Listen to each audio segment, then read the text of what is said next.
Well, good evening, Lupus Warriors, and welcome to another video brought to you by the Loris Lupus channel. If this is your first time stopping by the channel, welcome. I pray that you will find something that I have to say that will encourage your heart and that will bless your soul. Also, if you've stopped by before, if this is not your first time visiting, welcome, welcome. I appreciate you so much. Let me just remind you, if you have not subscribed to the channel, take the time to do that now. Give me a big thumbs up if you enjoy the content, if you choose to. Also, share the videos and leave a comment or question in the comment section found right below this video. And so tonight we're going to talk about why is it so difficult to ask for help? Have you ever thought about or considered asking someone for help? Isn't it scary? Nowadays, it's pretty scary to ask for help. Asking for help can leave you feeling fearful, anxious, uh, filled with trepidation.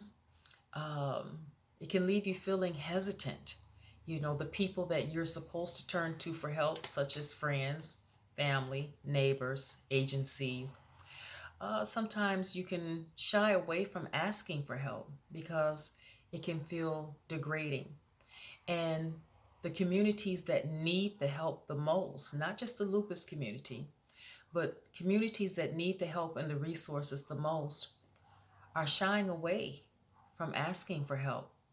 You know, they're not getting the resources that they need because they're too afraid to ask. It's scary, it's fearful. My friends, I grew up in a time where if your neighbors or your friends or your family needed help, help was available. It was a different mindset back then. Friends looked out for friends, neighbors looked out for neighbors. Um, we visited the sick and the shut in, whether they were in the hospital or at home.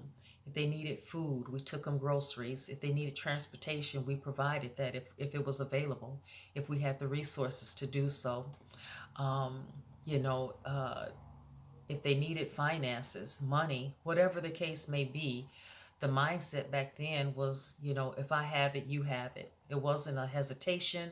There wasn't any, giving it, any type of consideration or thinking about it or come back tomorrow.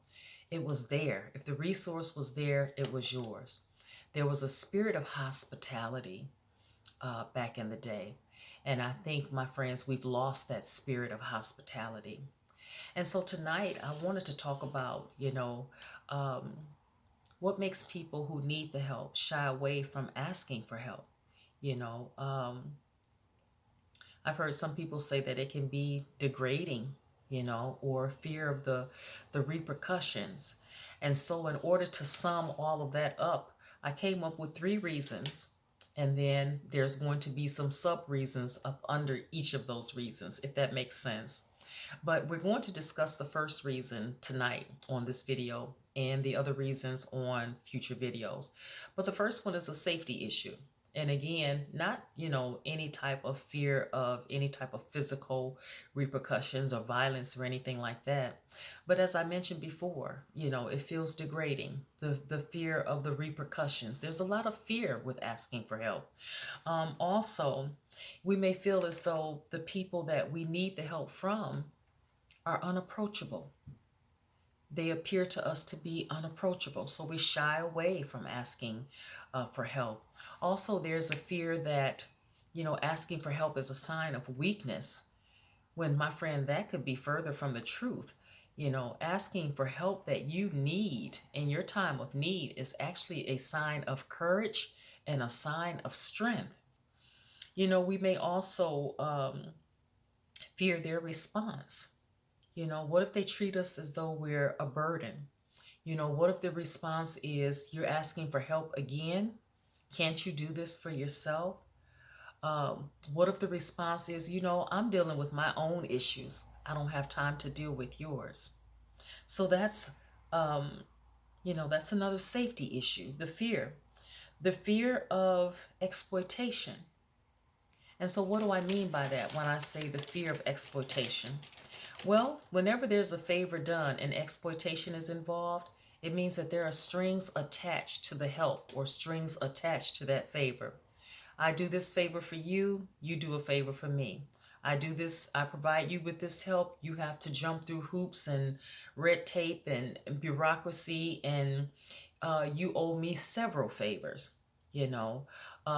Or if I do this favor for you and you don't return a favor to me, I am going to wash your face with it and remind you as long as you live that I have helped you. I'm going to bring up every single help that I've given. And so that's what I mean by exploitation.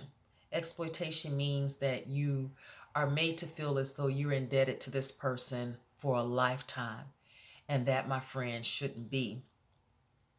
Another fear that we have for our safety is that we fear the ones that we need to ask for help may betray our trust and our confidence, such as, exposing that we ask for help, gossiping about, a need, you know, um, a vulnerability that we may have had and they helped us with that, having that splattered all over the place, being exposed or talked about to people who have no need to know this, you know. So that's another reason we fear that our help will be, exposed, talked about. Back in the day when help was provided, it was done in privacy. And some people, even bless their hearts, provided help and they remained anonymous. They didn't even want the recipient to know that they were the ones providing the help. And not to say that none of this doesn't happen today, because there are some great people out there in the world today that are helping others, meeting the needs of others. They live the life of being a servant. They're serving others, as we ought to. But, sometimes there are some bad apples in the bunch that betray, exploit, um, treat you as though you're a burden. But the last but not least point that I have that's a safety issue is a point of reference. And so, what do I mean by that? Your point of reference. Whenever you use or utilize a point of reference, is referring to something that has happened in the past. And so, if you've been mistreated, treated badly by someone in the past when you've asked for help, then it does cause you to hesitate asking anyone in the future. The person standing in front of you may be more than willing to provide the help. They may have all the resources that you need, but because of how someone treated you in the past, you hold that against the person that's standing in front of you. That person pays for what someone did in the past. And so that's what I mean by a point of reference. We compare the person standing in front of us to something that was done to us in the past. Okay? And so that's all I have for now on this video. As I say at the end of every video, there is life after lupus. Stay strong, my friends. Stay blessed, stay encouraged.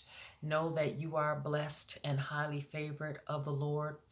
And if you have help, if you have a need for help, there's nothing wrong with asking for help.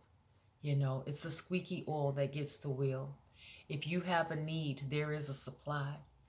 Um, if you don't ask, you have not because you ask not.